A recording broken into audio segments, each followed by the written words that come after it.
బాలయ్య ఎక్కడ ఉన్నా అక్కడ సందడిగా ఉంటాడన్న విషయం తెలిసిందే. బోలా మనిషిగా పేరున్న బాలయ్య అనాలోచితంగా చేసే వ్యాఖ్యలతో ఒక్కోసారి ఎలా సమస్యలో ఇరుకున పడతాడో ఈ మధ్య చూశాం. సావిత్రి సినిమా ఆడియో ఫంక్షన్ లో బాలయ్య అన్న చిలిపి కామెంట్స్ ఎంత రచ్చ చేశాయో తెలిసిన విషయమే. అయితే ఈ నందమూరి సింహం ఇంట్లో కూడా అల్లరి పిల్లాల్లా ఉంటాడట. ఈ విషయాన్ని చెప్పింది మరెవరో కాదు, బాలయ్య కూతురు బ్రాహ్మణి.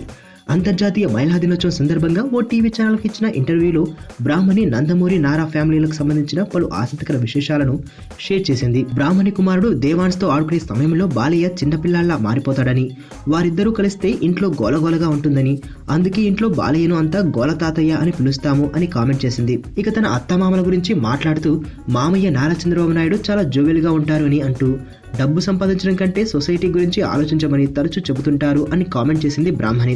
ఈ వార్తలు ఇలా ఉండగా బాలయ్య తన సన్నిహితులను అందరినీ ఒప్పించి క్రిష్ తయారు చేసిన గౌతమిపుత్ర శాతకర్ణి సినిమాకు తన 100వ సినిమాగా ఓటు వేసినట్లు వార్తలు వస్తున్నాయి. ఈ సినిమాను నిర్మిస్తున్న కుర్రపాటికి, సాయికి, తదితర బాలకృష్ణ సన్నిహితులకు ఈ నిర్ణయం పెద్దగా ఇష్టం లేకపోయినా బాలకృష్ణ గట్టి పట్టుదల ముందు వారి అభిప్రాయాలు నిలవడం లేదు అన్న వార్తలు హడావిడి చేస్తున్నాయి. దీనితో బాలయ్య గౌతమిపుత్ర శాతకర్ణిగా కనిపించడం ఖాయమని అంటున్నారు.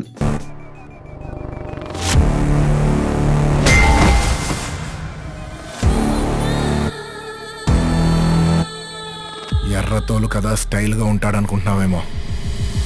Mass, ఊర్రా mass.